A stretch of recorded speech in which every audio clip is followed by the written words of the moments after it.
Salut! Привет et bienvenue dans cette nouvelle vidéo où Marina Ignatieva, chef de la section de l'éducation et de la science au Centre de Russie pour la science et la culture à Paris, va parler des activités du centre et il va aussi raconter ce que le centre propose à ses visiteurs.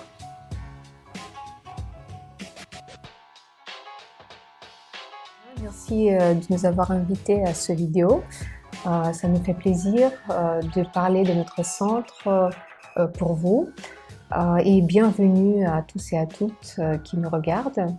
Je m'appelle effectivement Marina Ignatieva, je suis chef de section sciences et éducation dans le Centre de Russie pour la science et la culture qui se trouve à Paris.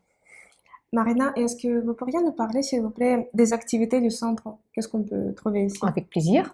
Alors notre centre est une des représentations de l'agence fédérale qui est responsable en Russie pour la coopération internationale culturelle et pour la promotion de la langue russe à l'étranger. Il y en a à peu près une centaine de centres dans le monde entier, dans 80 pays.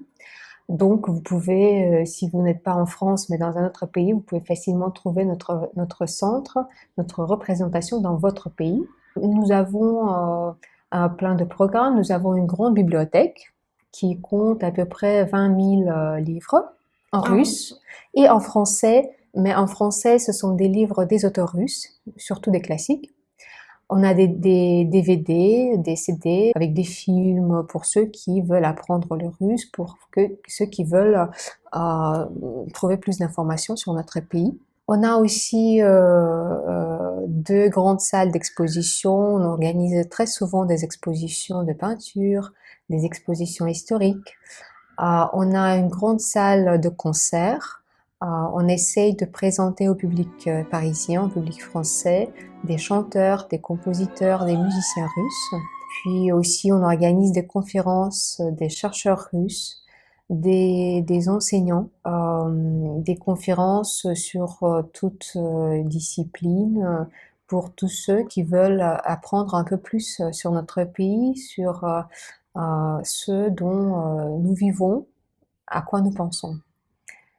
Marina, et comment est-ce qu'on peut prendre part à toutes ces activités? Facilement, toutes les activités, tous les événements sont ouverts au public et complètement gratuits.